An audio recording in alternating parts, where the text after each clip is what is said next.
ऐसी कहावत है कि बिल्ली को सपने में भी छींचड़े दिखते हैं। और ऐसे ही कुछ हाल पाकिस्तान का है। पीएम मोदी यूएई की विजिट करने वाले हैं, मगर पाकिस्तानियों के पेट में दर्द अभी से होने लगा है।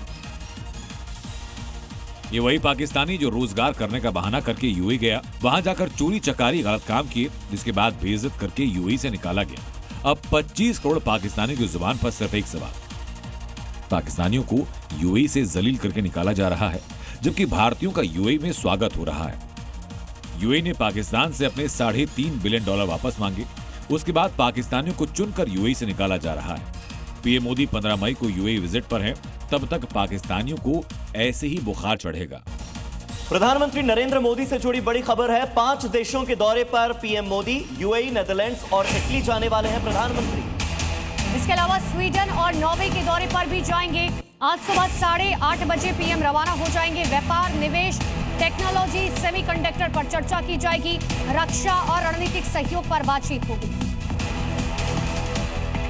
क्योंकि ईरान से जंग के बीच यूएई पर भी हमले हुए थे, साथ ही सऊदी से लगातार तनाव को लेकर पीएम मोदी का ये दौरा काफी अहम माना जा रहा है। हालांकि विदेश मंत्रालय ने साफ कर दिया है कि यूएई दौरे में ऊर्जा सुरक्षा बातचीत का केंद्रीय विषय होगी। नीदरलैंड और स्वीडन में हाई टेक साझेदारी पर जोर दिया जाएगा।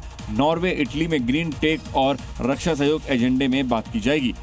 प्रधानमंत्री 18 मई को नॉर्वे पहुंचेंगे। 43 साल बाद किसी भारतीय प्रधानमंत्री की ये पहली नॉर्वे यात्रा होगी, जहां ग्रीन हाइड्रोजन, क्लीन टेक्नोलॉजी और डिजिटलाइजेशन पर बड़े फैसलों की उम्मीद है।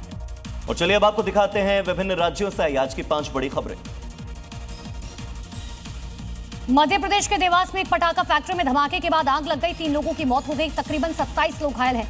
घायल लोगों से मिलने के बाद सीएम मोहन यादव अस्पताल पहुंचे हैं। मरीजों का उन्होंने हालचाल जाना।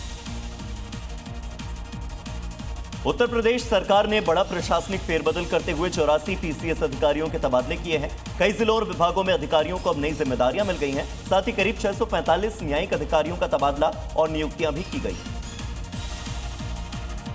श्री गंगानगर के श्री विजयनगर में अचानक सूखी झाड़ियों में आग लग गई, जो काफी भयानक थी। जानकारी मिलने पर पहुंची दमकल की टीम ने कड़ी मशक्कत के बाद आग पर काबू पाया।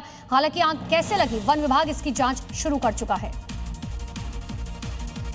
राजस्थान के सीकर में श्री माधोपुर में खनन क्षेत्र में बड़ा हादसा हुआ। बताया जा रहा है कि खदान का एक बहुत बड़ा हिस्सा अचानक से ढह गया और वहां पर काम कर रहे मजदूर उसके नीचे दब गए। हालांकि उन्हें बचाने के लिए रेस्क्यू ऑपरेशन अभी भी जारी है। अरुणाचल प्रदेश के पापुम पारे में सीएम पेमा खांडू के इस्तीफे की मांग को लेकर बंद बुलाया गया।